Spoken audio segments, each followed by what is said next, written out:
Hi friends, welcome to my YouTube channel chemical IQ.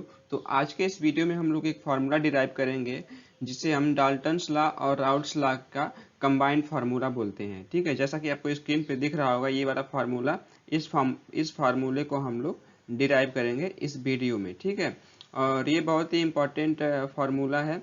आप numerical solve करेंगे तो उसमें इस फार्मूले का यूज आएगा। और इसी के साथ ही अगर आप कहीं कम्पिटिटिव एग्जाम को देते हैं इंटरव्यू वगैरह में, तो वहाँ पे भी ये रिलेशन पूछता है कि अगर डाल्टन्स लॉ और राउल्ट्स लॉ को कंबाइन करते हैं तो उसका फार्मूला क्या होता है।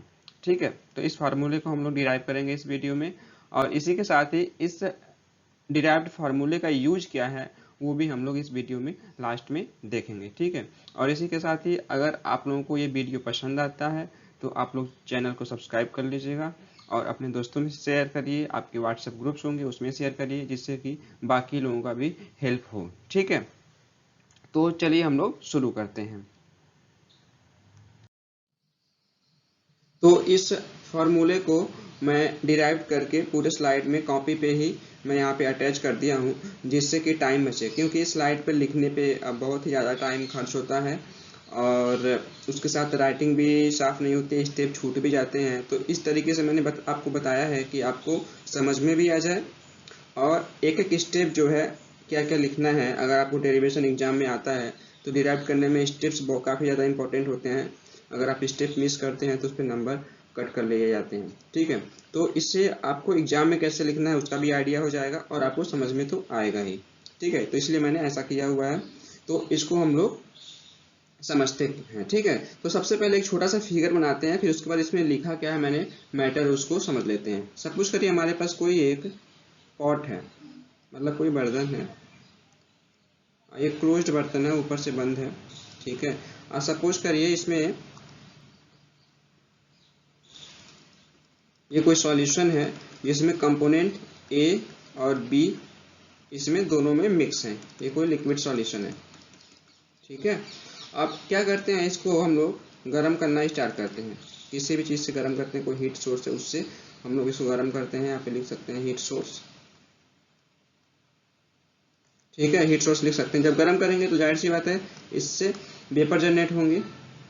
ठीक है, तो जो ये ऊपर खाली स्थान है, वेपर स्पेस है, तो उसमें वेपर इकट्ठी होंगी। ठीक है, और एक इसमें ये भी ध्यान देना है कि जो ए है ये मोर वोलेटाइल कंपोनेंट है इन कंपेयर टू बी। ठीक है, मतलब क्या, ए की जो बॉइलिंग पॉइंट है वो बी से कम है, या ए का जो वेपर प्रेशर है वो ज़्यादा है बी से। ठीक है, तो ये चीज़ है, आप ये बस इतना ध्यान रखिए कि ए जो है मोर वोलेटाइल कंपोनेंट है बी के कंपेयर में। ठीक है, तो जाहिर सी बात जब इसको गर्म करना चालू करेंगे तो इसमें ए के भी वेपर आएंगे और बी के भी वेपर आएंगे। ठीक है, तो ये हमारा क्या हो गया, ये ऊपर वाला पोर्शन जो हो गया यहाँ से, ये ऊपर वाला जो पोर्शन है ये हमारा वेपर फेज हो गया। इसमें वेपर इकट्ठी हुई है ए और बी की, और नीचे क्या है हमारा लिक्विड है, इसमें लिक्विड मिक्सचर है हमारा ए और बी का। ठीक है, तो वही सारी चीज़ें माना हुआ है। तो अब इसमें मान लेते हैं कि जो वेपर फेज है इसका जो मोल फ्रैक्शन है कंपोनेंट ए का, उसको हमने वाई ए मान लिया है, और जो कंपोनेंट बी है उसका जो मोल फ्रैक्शन है उसको हमने बी मान लिया है। ठीक है, अब चूंकि जितने भी मोल फ्रैक्शन होते हैं उनका जो योगफल टोटल होता है वो एक होता है। ठीक है, तो यहाँ पे अगर इसमें कोई सी भी होता है तो यहाँ पे प्लस वाई सी करके इक्वल टू एक कर देते। ठीक है, तो ये तो हो गया वेपर फेज का। इसी तरीके से हमारा गैसियस फेज जो लिक्विड फेज है उसमें भी कंपोनेंट ए का जो मोल फ्रैक्शन है उसको हमने एक्स से मान लिया, और कंपोनेंट बी का जो मोल फ्रैक्शन है वो एक्स बी हो गया। ठीक है, तो अब लिक्विड फेज में भी चूंकि बाइनरी सिस्टम है, दो ही कंपोनेंट है, तो यहाँ पे भी हमारा एक्स ए प्लस एक्स बी का जो एडिशन होगा वो एक होगा। अगर इसमें कोई तीसरा कंपोनेंट होता है तो वहाँ पे ये तीसरा एक्स सी भी ऐड कर देते और उसका भी योगफल एक ही होता है। ठीक है, चूंकि यहाँ पे है नहीं तो ये इसका लिखने की जरूरत नहीं, जितने हम उतने ही लिखेंगे। ठीक है, और इसके साथ ही ये मान लेते हैं कि जो कंपोनेंट ए है उसका इक्विलिब्रियम पार्शियल प्रेशर यहाँ पे पी ए है। ठीक है, और कंपोनेंट बी है जो उसका इक्विलिब्रियम पार्शियल प्रेशर पीबी है, और जो ये पूरा सिस्टम जो वेपर ऊपर जनरेट हो रहा है वो जो प्रेशर जनरेट कर रहा है वो क्या है, टोटल पी है। ठीक है, तो ये सारी चीज़ें जो मैंने फिगर में बताई वही सारी चीज़ें यहाँ पे लिखी हुई हैं, मैं एक बार पढ़ देता हूँ, आपको अच्छे से समझ में आ जाएगा।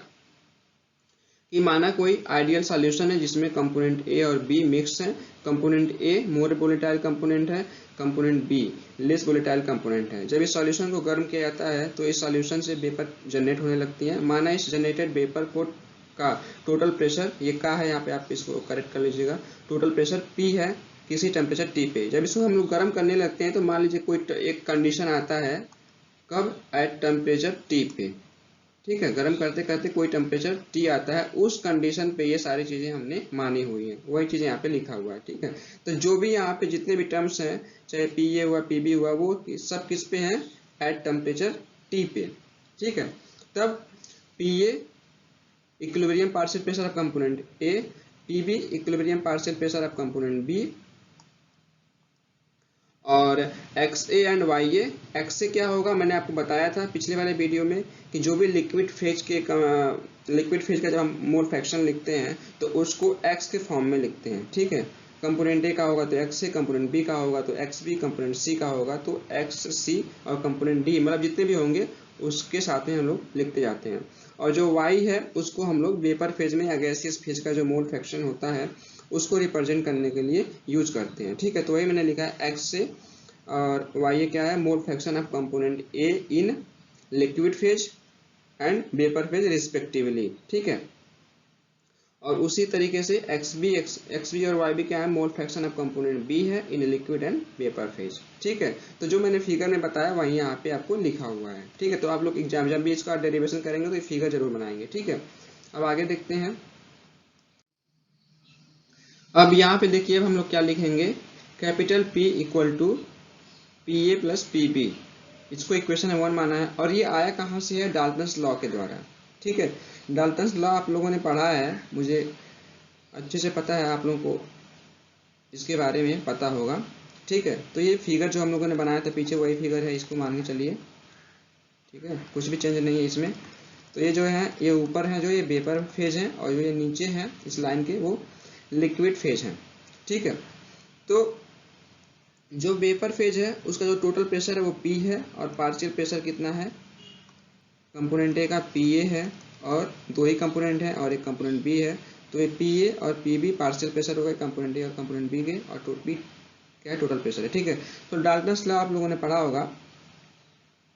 तो डाल्टन्स लॉ के द्वारा क्या होता है कि सभी पार्शियल प्रेशर को अगर हम जोड़ दें तो टोटल प्रेशर के बराबर होता है। डाल्टन्स लॉ ये यही कहता है। ठीक है, तो उसी लॉ के द्वारा हमने यहाँ पे लिख दिया। अगर कोई कंपोनेंट सी होता तो मैं उसको यहाँ पे ऐड कर लेता, प्लस पी सी कर लेता। ठीक है, लेकिन नहीं है, दो ही कंपोनेंट है, बाइनरी सिस्टम है, तो ये रख लिया हमने। ठीक है, तो ये समीकरण इसको एक मान लिया हमने। अब क्या करेंगे, अब ये लाइन देखिए कहाँ से आया हुआ है, P A equal to P A naught into X A. ठीक है, अब इसको यहाँ पे देखिए मैंने लिखा ब्रैकेट में राउल्ट्स लॉ। तो राउल्ट्स लॉ हम लोगों ने क्या पढ़ा था, राउल्ट्स लॉ पढ़ा था कि जो इक्विलिब्रियम पार्शियल प्रेशर होता है PA, ये प्रोपोर्शनल होता है मोल फ्रैक्शन उस कंपोनेंट का लिक्विड फेज में। ठीक है, और जब इस प्रोपोर्शनल को हम हटाते हैं तो हमको एक कांस्टेंट मिलता है PA नॉट करके, और AX से ए रहता है। ठीक है, तो जो PA नॉट है वो क्या होता है, उस पर्टिकुलर टेम्परेचर पे उस कंपोनेंट A का वेपर प्रेशर। ठीक है, तो वही चीज मैंने यहाँ पे लिया है। तो ये चूंकि कंपोनेंट A के लिए है तो PA है और सब में A है, और यहाँ पे उसी तरीके से हम PB का भी निकालेंगे तो उसका भी निकल जाएगा। ठीक है, तो इन दोनों को कंबाइंड रूप में हमने लिख लिया है, इक्वेशन नंबर 2। और ये कहाँ से आया है, राउल्ट्स लॉ। ठीक है, तो राउल्ट्स लॉ के द्वारा हमने लिख लिया यहाँ पे। ये क्या है, फिर से मैं बता देता हूँ कि जिसपे नॉट लगा हुआ है वो क्या है, वेपर प्रेशर है, और ये है जिसपे नॉट नहीं लगा है, विदाउट नॉट वाला जो है वो क्या है, वो पार्शियल प्रेशर है। ठीक है, तो ये हमने दो इक्वेशन लिख दिया। अब इन दो इक्वेशन को कंबाइन करेंगे, क्योंकि इनको कंबाइंड फार्मूला निकालना है, तो इन दोनों इक्वेशन को, इक्वेशन 1 एंड इक्वेशन 2 को कंबाइन करेंगे। ठीक है, तो कंबाइन कैसे करेंगे कि तो जो PA और PB का जो भी वैल्यू है वो यहाँ पे समीकरण 1 में रख देंगे। ठीक है, तो वही आगे हमने लिखा हुआ है, चलिए देखते हैं। ठीक है, तो वही, now from equation 1 and equation 2 we can write, देखिए कैपिटल P इक्वल टू, वही चीज़ मैंने यहाँ पे लिख दिया है। ठीक है, अब चूंकि हमको XA का मान निकालना है तो एक्स ए का मान निकालना है, इसका मान निकालना है, तो इसका मतलब जो एक्स बी है उसको हमको इलिमिनेट करना पड़ेगा। तो चूंकि हम जब जानते हैं कि जो मोल फ्रैक्शन होता है, सारे मोल फ्रैक्शनों का जो एडिशन होता है वो 1 के बराबर होता है, ठीक है। तो यहाँ से हम क्या करेंगे, एक्स बी का मान निकालेंगे जो कि हम यहाँ पे पुट करेंगे। तो वही चीज़ मैंने यहाँ पे किया है। अगला स्टेप में इसके यहाँ पे आएंगे तो ये चीज़ पूरी की पूरी हूबहू ऐसे मैंने यहाँ पे पुटअप कर दिया है। और पी बी यहाँ पे है तो पी बी ऐसे लिख लिया है, और एक्स बी की जगह पे मैंने क्या लिख दिया, 1 माइनस एक्स ए यहाँ से, ठीक है। यहाँ से जब एक्स बी का मान निकालेंगे तो ये 1 और ये माइनस, ये जो प्लस है ये इधर जाएगा तो ये माइनस में हो जाएगा, ठीक है। तो वही चीज़ मैंने यहाँ पे पुट रख दिया, एक्स बी की जगह पे पुट कर दिया, ठीक है। अब फिर वही चीज़ मैंने यहाँ पे नीचे उतार लिया, प्लस का निशान तो प्लस लिख दिया, पी बी, अब इसको पी बी नॉट को हमने अंदर मल्टीप्लाइड कर दिया, ठीक है। तो मल्टीप्लाइड कर दिया। अब देखिए जो भी एक्स से वाले जो टर्म्स हैं उनको एक साथ कर लेंगे, जैसे हम इक्वेशन सॉल्व करते हैं बहुत ही ईजी है, आप लोग कर लेंगे इसको। तो एक्स ए को एक साथ कर लिया और पी बी जो प्रेशर टर्म्स हैं उसको एक साथ कर लिया, ठीक है। तो ये जो पी बी है, पी बी नॉट है, इसको हमने क्या किया, आपको लेफ्ट साइड में कर लिया। तो देखिए अगला स्टेप में यहाँ पे कैपिटल पी और यहाँ पे प्लस था पी बी नॉट, तो यहाँ पे आया तो माइनस में हो गया, ठीक है। Capital P minus P B nought, और जो एक्स ए है वो सेम कैटेगरी वाले उनको एक साथ कर लिया, ठीक है। अब क्या है, इनमें से एक्स ए दोनों में कॉमन है तो दोनों में से मैंने कॉमन ले लिया, ठीक है। तो ये हमको मिल गया P A nought minus P B nought, ठीक है। अब चूंकि यहाँ पे मल्टीप्लाइड है, ठीक है। अब क्या करेंगे, इन दोनों को एक ब्रैकेट में हमने कर लिया है यहाँ पे, और यहाँ पे मल्टीप्लाइड है तो ये हमको एक्स का मान निकालना है। तो वही चीज़ मैंने मल्टीप्लाइड है तो इधर आया तो ये बटे में हो जाएगा, और ये एक्स का मान निकल गया यहाँ पे, ठीक है। अब वही अगला स्टेप में हम लोग एक्स का वैल्यू लिख लेंगे। तो वही चीज़ मैंने यहाँ पे लिखा है ऐसे करके। अब यहाँ से और एक्स का वैल्यू हमको ये निकल गया, इसको हमने इक्वेशन नंबर 3 मान लिया, ठीक है। अब क्या है देखिए, अब इसी को हमको प्रूफ करना था, ठीक है। इसी को हमको प्रूफ करना था या डिराइव करना था। तो this above equation is combined form of Dalton's law and Raoult's law. इसी को कंबाइंड फार्मूला बोलते हैं, डाल्टन्स लॉ और किसका, राउल्ट्स लॉ का, ठीक है। अब इसका क्या है, अब चूंकि हमको आगे हम लोग पढ़ेंगे एक इक्विलिब्रियम कर्व पढ़ेंगे, या एक्स वाई कर्व पढ़ेंगे, या डिस्ट्रीब्यूशन कर्व पढ़ेंगे, तो वहाँ पे क्या होता है, एक्स ए और वाई ए के बीच में ग्राफ खींचा जाता है, ठीक है।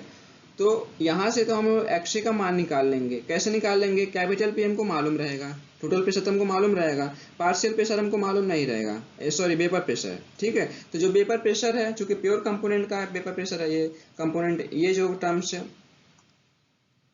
ये पी ए नॉट है, ये हम लोग क्या करेंगे, वेपर प्रेशर एक टेबल होता है उससे निकाल लेंगे। कंपोनेंट ए का जो है प्योर लिक्विड का उस टेम्परेचर पे क्या है, ये वेपर प्रेशर है तो निकल जाएगा, ठीक है। पी और पी बी का टोटल प्रेशर हमको मालूम ही रहेगा, ठीक है। वो हम कोई प्रेशर गेज वगैरह लगा के मेजर कर सकते हैं। तो इनके सहायता से हम लोग क्या कर सकते हैं, एक्स ए का मान निकाल सकते हैं। चूंकि हमको ग्राफ एक ड्रॉ करना है एक्स ए और वाई ए के बीच में, तो हमको वाई का भी वैल्यू पता होना चाहिए, ठीक है। तो वही चीज मैंने यहाँ पे लिखा है कि now we know that Y A into capital P equal to P A, ठीक है। ये आप जानते हैं कि जो टोटल प्रेशर है उसमें अगर मोल फ्रैक्शन से गैसियस फेज में है, तो चूंकि प्रेशर है तो गैसियस फेज में ही होगा, तो गैसियस फेज के उस कंपोनेंट के मोल फ्रैक्शन से गुणा कर दें तो उसका पार्शियल प्रेशर निकल आता है, ठीक है। आप लोग एमईबी में इतने सारे न्यूमेरिकल सॉल्व किए हैं तो सारे में ऐसे ही हो रहा है, तो आपको, मुझे मालूम है कि आपको पता होगा, ठीक है। तो यहाँ पे वही लिख दिया मैंने, पार्शियल प्रेशर इक्वल टू, ये भी लिख सकते हैं, टोटल प्रेशर में उसके मोल फ्रैक्शन से गुणा कर दीजिए तो उसका पार्शियल प्रेशर निकल आता है, ठीक है। और राउल्ट्स लॉ के द्वारा हम लोग ये भी लिख सकते हैं, राउल्ट्स लॉ के द्वारा पी ए का मान निकल के आता है, ठीक है। तो ये भी पी ए और ये भी पी ए, ठीक है। तो दोनों बराबर है तो इन दोनों को भी आपस में बराबर होगा, ठीक है। तो वही अगला स्टेप हम लोग आगे किए हैं। देखिए इक्वेशन 2 और इक्वेशन 4 के हेल्प से, ठीक है, वही चीज़ है, मैंने यहाँ पे दोनों को क्या किया, इक्वेट कर दिया, बराबर कर दिया। तो अब बराबर करने से हमको यहाँ पे क्या कर लेंगे, y का मान निकल आएगा, वाई ए का, ठीक है। तो वाई ए का मान निकल के आया कितना, x A into P A not बटे पी, ठीक है। अब इसको हम लोग थोड़ा सा इस रूप में लिख लेंगे, मोल फ्रैक्शन अलग कर लेंगे और प्रेशर टर्म्स अलग कर लेंगे। ठीक है, तो Y equal to X A into bracket में पी ए नॉट बट्टे कैपिटल पी। ठीक है, तो यहाँ से देखिए हमको पी ए नॉट और कैपिटल पी हमको मालूम रहेगा, और एक्स हम लोग जो पीछे वाला जो फॉर्मूला डिराइव किए हैं वहाँ से निकाल ही लेंगे, तो हमको वाई ए का मान निकल आएगा। ठीक है, तो अब देखिए हमको क्या हो जाएगा, हमको एक्स ए भी ज्ञात हो जाएगा, और जब एक्स ए हम लोग ज्ञात कर लेंगे तो इस वाले फॉर्मूले के हेल्प से हमको वाई ए भी ज्ञात हो जाएगा। ठीक है, तो अब जब वाई ए भी और एक्स ए भी ज्ञात हो गया और वाई ए भी ज्ञात हो गया, तो इन दोनों के बीच हम जब इक्विलिब्रियम कर्व ड्रा करते हैं, डिस्ट्रीब्यूशन कर्व ड्रा करते हैं, तो उसको हम लोग आसानी से ड्रा कर सकते हैं जब हमको दोनों वैल्यू मालूम हो जाएगी। तो वही मैंने थोड़ा सा हिंट दिया है। इस कर्व को हम लोग सेपरेट इसका मैं वीडियो बनाऊंगा, क्योंकि ये इंटरव्यू में ये काफ़ी पूछा जाता है। ठीक है, और आपसे एग्जाम वगैरह में भी इससे पूछे जाते हैं IOCL वगैरह के, तो इस कर्व के बारे में तो थोड़ा सा मैंने हिंट दिया है, लेकिन मैं इसका आगे वीडियो बनाऊंगा, सेपरेट वीडियो, जितने भी ग्राफ हैं इसमें। तो वही मैंने लिखा है, एक्स ए और वाई ए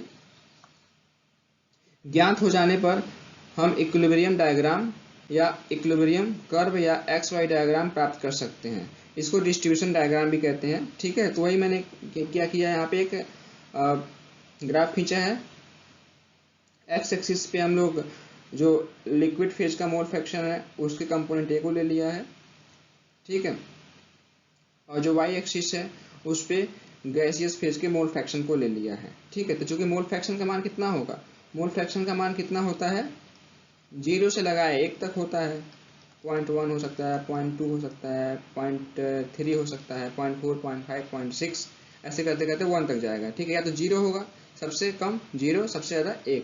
ठीक है, तो वही 0 से 1 के बीच में हमने क्या किया है, यहाँ पे ग्राफ खींचा हुआ है। ठीक है, एक्स ए का भी वैसे होगा, 0 से 1 तक वैल्यू होगा, और वाई ए का भी 0 से 1 तक वैल्यू होगा। तो इन्हीं एक्स ए और वैल्यू का हम लोग एक कांस्टेंट प्रेशर पे, ठीक है, चूंकि हम लोग डिस्टिलेशन को स्टडी करने के लिए इस ग्राफ को हम लोग यूज में लाते हैं, तो जो डिस्टिलेशन होता है, मोस्टली जो डिस्टिलेशन होता है वो कांस्टेंट प्रेशर पे होता है। ठीक है, टेम्परेचर वेरी करता है।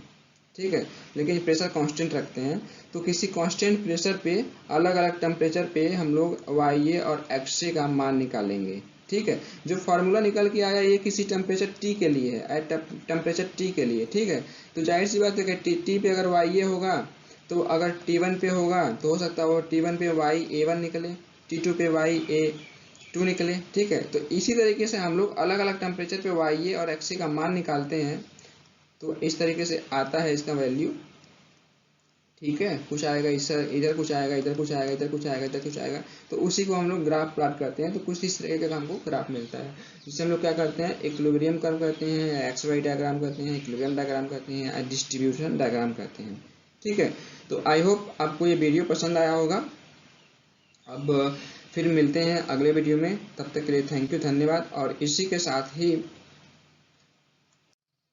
आपको ये वीडियो पसंद आया हो तो अपने दोस्तों में शेयर करिए, चैनल को सब्सक्राइब करिए, और इसका PDF मैं डिस्क्रिप्शन बॉक्स में लिंक दे दूंगा, वहाँ से आप लोग डाउनलोड कर सकते हैं। और ये लिंक है, आप PDF जो भी डाउनलोड करेंगे वहाँ से आप कॉपी पेस्ट करके इस टेलीग्राम चैनल को भी आप लोग ज्वाइन कर सकते हैं। ठीक है, तो फिर मिलते हैं अगले वीडियो में, तब तक के लिए थैंक यू, धन्यवाद।